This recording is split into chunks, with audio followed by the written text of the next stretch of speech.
Estamos de volta ao nosso Tira Dúvidas da área de linguagens, que conta agora com a participação dos professores de arte, o professor André Souza e a professora Angélica Chagas.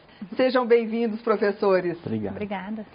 Antes de começar com as questões, nós vamos relembrar mais alguns temas. Vamos começar com o professor André. Tudo bem, professor André? Tudo bem, Cláudia. Conta pra gente, então, quais foram os temas das suas aulas hoje? Então, nesse ciclo, a gente trabalhou com temas bem diversificados, temas muito interessantes e importantes, né, para o nosso conhecimento em arte. Bem, no primeiro ano a gente falou sobre as maravilhas antigas e modernas. No sexto ano, sobre a cultura afro-brasileira. No sétimo ano, a cultura brasileira de uma maneira mais geral. E no nono ano, falamos da arte negra, que é um tema que está em emergência, né, no nosso país, está sendo construído, e a gente vai conversar um pouquinho mais sobre isso no Tira Dúvidas. Ah, que ótimo. Professora, tudo bem? Tudo ótimo. Tudo ótimo, professora Angélica. Então, conta pra gente quais foram os temas das suas aulas hoje. Ok. Pessoal, mais uma vez, terceiro ano, nós estamos engajados aí no contemporâneo, na arte contemporânea, de olho no Enem. Enem ama a arte contemporânea. E nós pegamos um pouquinho também sobre propaganda, né, e publicidade, comunicação dentro da contemporaneidade. Quarto ano, conhecemos grandes artistas. E no quinto ano nós fizemos releituras e vimos como se faz análises de algumas obras de arte. Foi isso. Ótimo! Então agora que nós já relembramos os temas, vamos voltar para as perguntas. Vamos lá? Quarto ano. Me conte a história da Tarsila do Amaral. A Tarsila do Amaral, artista brasileira, um grande nome aí para o nosso modernismo. E eu falo que sempre que eu vou contar as minhas histórias na sala de aula, ela vem por último. Porque Tarsila do Amaral, ela não participou da Semana de Arte Moderna, né? Embora ela tenha sido um grande nome para o Brasil na divulgação dessa arte. Mas a Anita Malfatti, que começou a introduzir essa questão da arte moderna no Brasil, ela sofreu muito por ela ser uma pessoa de vanguarda. Então, o que acontece? Tarsila do Amaral, brasileira, morava no interior, ela vai estudar na Europa. Enquanto a arte moderna está aqui no Brasil tentando, né, se posicionar, se colocar, Tarsila está lá na Europa estudando. E quando ela volta para o Brasil, ela fica sabendo que essa arte não havia dado muito certo. E ela volta com tudo. Como não deu certo? É maravilhoso o moderno. E aí a Tarsila do Amaral, ela vai se inspirar em alguns movimentos artísticos que nós até já vimos, como o surrealismo, o cubismo, mas ela traz isso para uma linguagem bem brasileira. E Tarsila do Amaral, ela cresceu ouvindo histórias daquelas de interior, que tem bicho-papão, uns monstros, né? Vocês já pediram vovó para contar casos? Os causos para vocês? Minha avó contava vários. E aí aparecem discos voadores, uma coisa muito louca aí no passado, gente. Vasculha aí que vocês vão gostar. E a Tarsila do Amaral, ela traz isso também para as obras delas. Então ela fala que ela gosta de desenhar uns bichos inventados. Ela cria esses personagens. Ela tem uma obra que chama Cuca, que a Cuca nem é a Cuca que a gente conhece, né? De cabelão verde, né? Um jacaré, a jacaroa. E aí ela cria os seus próprios personagens que ela ouviu das avós, né? Das pessoas mais antigas. Ela vai recriando esses personagens. E em um dado momento, ela criou uma obra chamada de Abaporu. Ela fez essa obra para presentear o marido dela na época, o Oswaldo de Andrade. E todo mundo acha muito estranho aquilo. Sempre que eu coloco essa imagem, as pessoas, mas por que ela tem um pezão tão grande? Vocês lembram, né? Aquela da cabecinha pequenininha, que tem um super pezão, sentadinha assim, com um cacto. E esse nome, Abaporu, esse nome veio do marido dela, do Oswaldo de Andrade. Abaporu significa... Eu gosto muito de contar esse caso. significa homem que come carne humana, mas não é canibalismo. Isso significa que a Tarsila foi para a Europa e devorou todo o conhecimento. Todo o conhecimento que ela pôde devorar da Europa, ela devorou. E ela traz esse conhecimento para o Brasil e expõe esses conhecimentos de forma bem brasileira, com cores bem caipiras, né? No caso do Abaporu, é o surrealismo, lembram? Surrealismo são imagens que não são possíveis de acontecer na realidade. Ah, e outra coisa, tá? Aquele negócio que fica assim, né? O nariz não, tá, gente? É o braço, assim. Tem gente que enxerga aquilo como um nariz. A pessoa tá lá assim. Então, a Tarsila do Amaral, quando ela chega aqui no Brasil com essa representação, ela dá aquele boom na arte moderna. E o que estava enfraquecido volta a ganhar força em função desses novos trabalhos dela que são apresentados. Então, Tarsila ela tem uma importância muito grande na nossa arte moderna. Ótimo resumo, professora. Um resumão. Ficou ótimo. 9º ano, o que é arte negra? Ótimo. É um tema muito importante para a gente pensar, porque é um tema contemporâneo. Ele está acontecendo agora, no nosso dia a dia, no nosso cotidiano, e ele está sendo pensado e modificado constantemente. Então, é um conceito de arte que ainda está em construção, diferentemente de outros temas que a gente estuda geralmente em arte, que está no passado, né? Então, cada localidade pode apresentar um aspecto diferente, né? E por isso que as universidades têm um papel importante nisso, porque ajudam a sistematizar esse conceito. Então, a primeira coisa que a gente precisa entender sobre a arte negra, que é um conceito em construção, em movimento, e que está sendo produzido pelos artistas que querem se designar dentro dessa arte. Bem, algumas características importantes da arte negra, a principal dela é que é uma arte antirracista, né? Ela quer denunciar um passado colonial, de exploração, né, do corpo negro, da escravização, e quer devolver essa humanidade para esses sujeitos, né, que historicamente se tornaram objeto, foram apenas mão de obra para o empreendimento colonial. Depois disso, a gente percebe então que dentro desse discurso, né, de diversidade, de igualdade, por que ainda se fala dessa diferença racial? Porque ela se torna um aspecto político, né, de reivindicar alguns direitos que historicamente foram negados.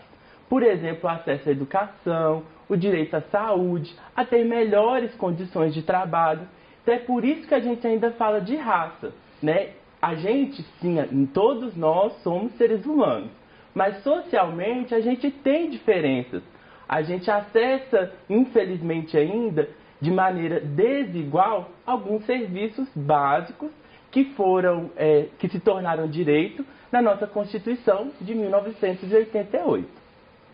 Então, a arte negra ela vai ajudar também nessa dimensão política, né, das pessoas negras se colocarem de uma maneira afirmativa em relação a seus aspectos físicos, né? Ou seja, eu não sou inferior, né, como a escravidão pregou, né? Não sou apenas um objeto, eu sou um sujeito, tenho uma identidade, tenho uma cultura e posso produzir conhecimento, posso produzir arte. Então, nessa reivindicação, a gente vai perceber uma busca de valorização dessas identidades que são diferentes do pensamento europeu de arte. É diferente do pensamento da corporeidade, ou seja, como é que esse corpo se movimenta, que tipo de roupa eu uso, né? Então a gente percebe um desejo de valorizar isso, tendo em vista que a cultura negra ela foi exotificada, né? Ou seja, tornou-se algo exótico, né? Ou seja, muito diferente daquilo que é europeu. Ou seja, o europeu é o normal, é o culto, é o elevado, e tudo aquilo que vem dos negros, que vem da África, é exótico. Então a arte negra também quer desconstruir esse pensamento que está impregnado ainda na nossa sociedade. E a arte negra vai se valer, né? Vai utilizar de referenciais africanos, né, e também afro-brasileiros para afirmar essa estética, essa poética, ou seja, esse modo diferente de pensar a arte, né, porque as referências são diferentes. Se a gente olha para a arte europeia, a gente vai ver uma inspiração no pensamento clássico grego, romano, e a arte negra não, ela vai se orientar pelos referenciais que são latentes na cultura africana, na cultura afro-brasileira. E como eu também disse um pouquinho anteriormente, a arte negra ela vai denunciar o etnocentrismo, né? Esse pensamento moderno europeu que balizou toda a construção da sociedade no mundo. Ou seja, a gente vive ainda um modelo de sociedade europeia, né? Então, ela também vai denunciar isso, dizendo que existem outros modos de organização social que não precisam ser iguais à Europa, que a gente pode ter a nossa identidade, nosso modo de produzir bem específico a partir das referências que nos são mais caras. Ótimo, muito bem explicado, professor. Bem esclarecedor, viu? Terceiro ano, o que significa barroco? Barroco. Não é de barro, tá, gente? É muito comum a gente ouvir isso.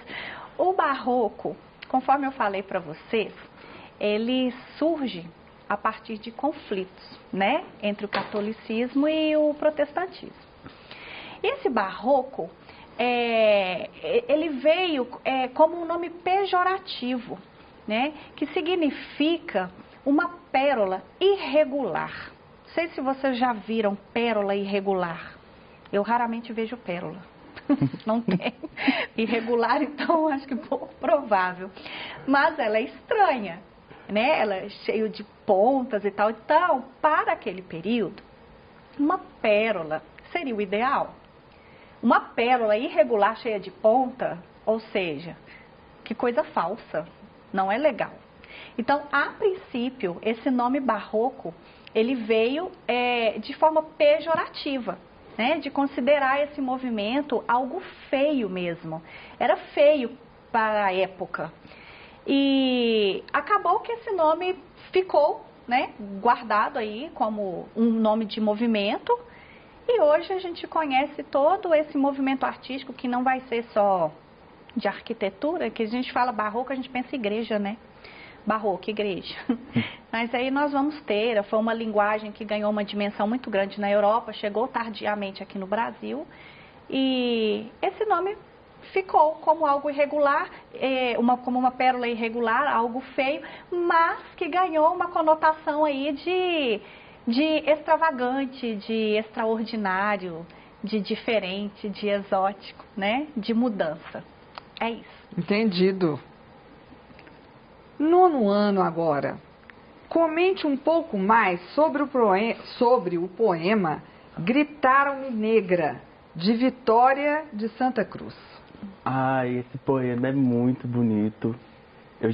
Na aula eu convidei vocês a procurarem nas plataformas, né, digitais, vídeos de pessoas recitando esse poema.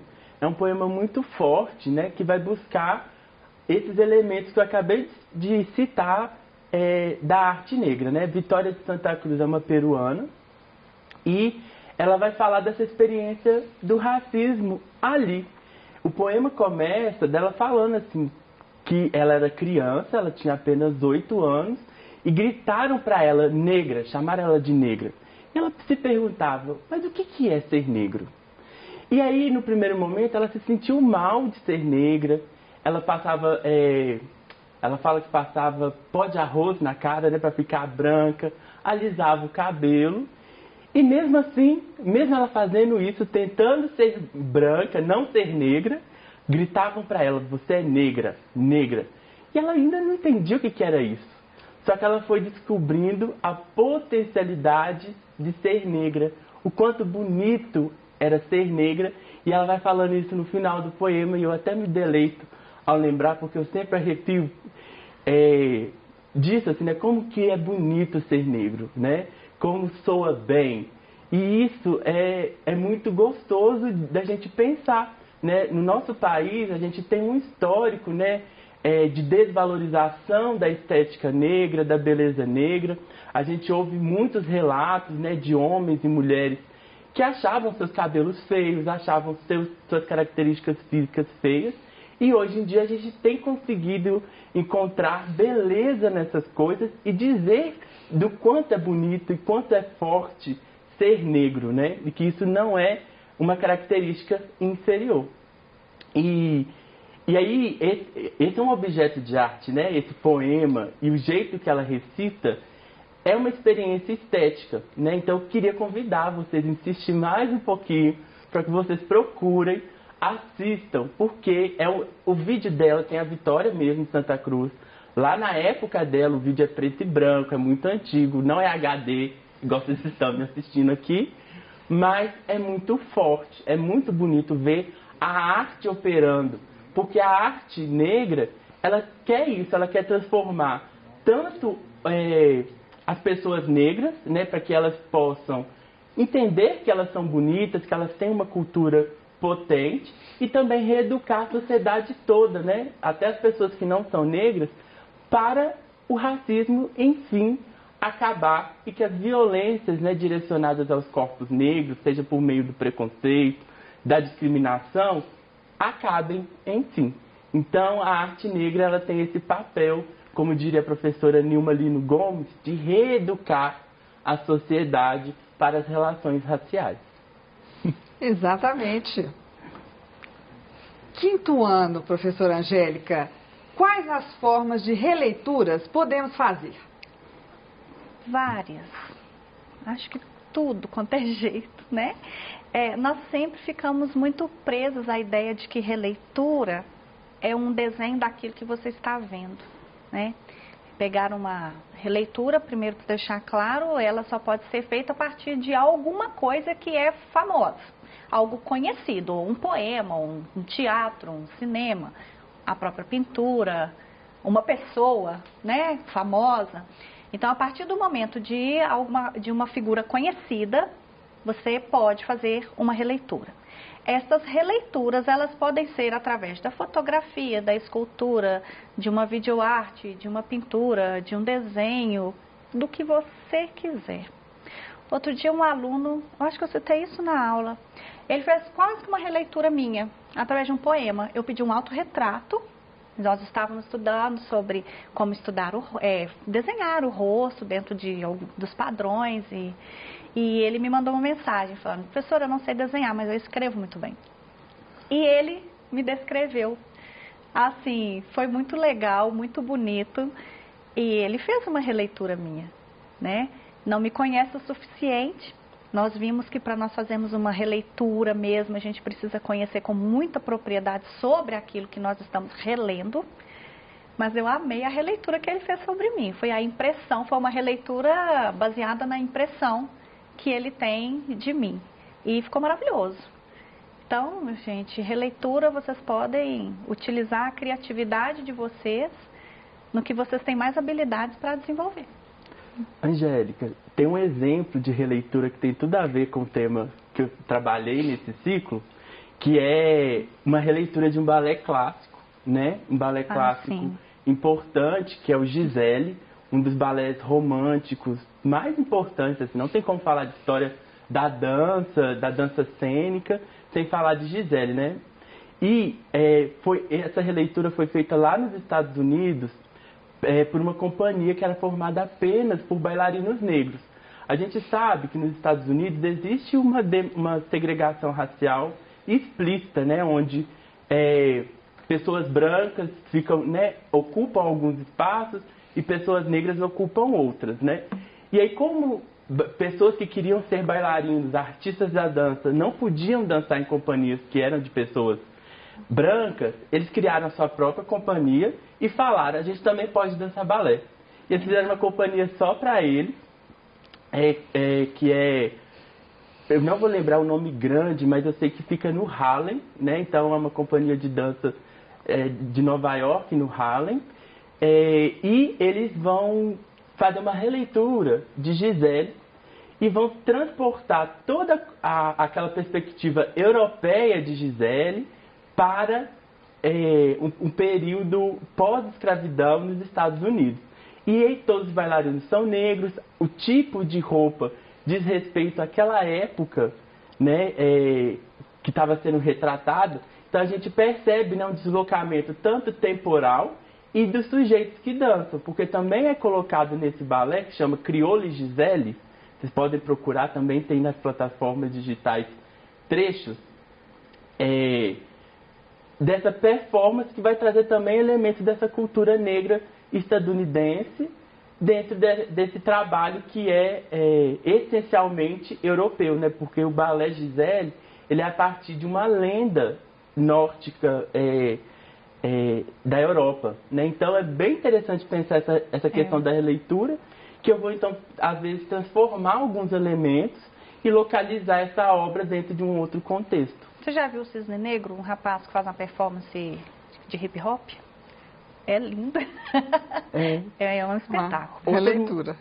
Releitura, ou seja, você desloca um pouco o tema original que originou aquela obra e coloca ele num outro contexto. Né? É uma apropriação, né? A gente chama isso em arte de apropriação. Você se apropria de alguma coisa e faz algumas modificações que nós já vimos também na nossa aula, que vai depender do foco de cada um, do objetivo de cada um. Aproveitando o exemplo do Lago do Cisne, porque dança pra mim é muito forte, né, gente? Eu preciso falar, aproveitar esse espaço. Professor de dança.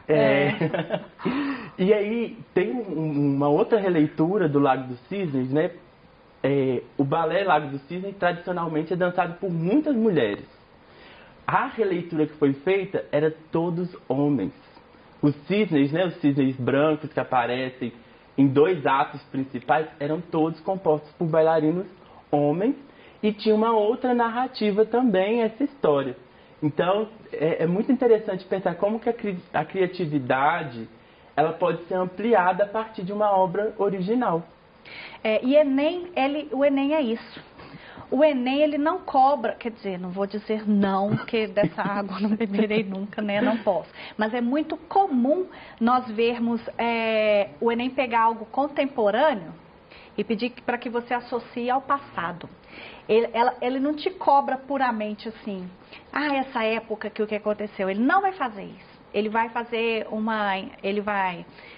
uma comparação, ele vai intertextualizar, né, o que está acontecendo agora com antes. Então, às vezes vocês podem, meu Deus, eles estão falando de balé e tal. É possível, viu? É bem possível. Principalmente porque nós temos várias performances hoje enraizadas no passado, que fazem esse tipo de releitura. Então, vocês precisam compreender, sim, os movimentos antigos e associar com o nosso presente. É bem importante. Certo, perfeito. 7º ano, professor André. Qual a importância das influências indígenas para a identidade cultural brasileira?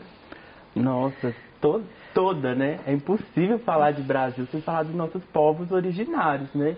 Que estão aqui muito antes dos portugueses chegarem, muito antes, né, das populações negras também serem trazidas forçadamente para cá.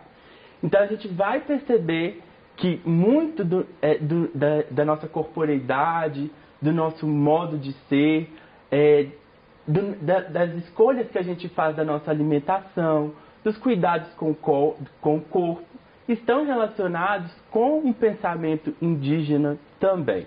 Né? Então a gente percebe que houve uma confluência, né, de culturas, né, a portuguesa, a indígena e a africana e outras também, e que vão então conformar, né, o que a gente fala, formar essa cultura então brasileira, né? Então a gente percebe que a nossa relação com o nosso corpo, a relação do cuidado com o outro, ela está relacionada com uma experiência que é mais ampla, ela é coletiva, né? Eu acho isso, né? A gente tem pesquisas antropológicas, né, que vão ajudar a gente a dizer aquilo que é da nossa cultura e qual que é o jeito da cultura do outro, né, do europeu, do estadunidense, do italiano, da Espanha. Então a gente vai percebendo que, sim, né, muito do nosso ser está relacionado com as contribuições indígenas, né? E aí é esses elementos que eu falei, da linguagem, da alimentação, do cuidado com o corpo e do cuidado com o outro, né? Eu acho que tem algumas coisas assim que muitas das vezes é difícil de mensurar, mas que é muito nosso e que a gente não vê fora daqui. Perfeito. É isso, estudante. Praticamos bastante nesse bloco, hein? No próximo, continuaremos com a participação dos professores André Souza e Angélica Chagas. E você, estudante, fique ligado. Já já a gente volta.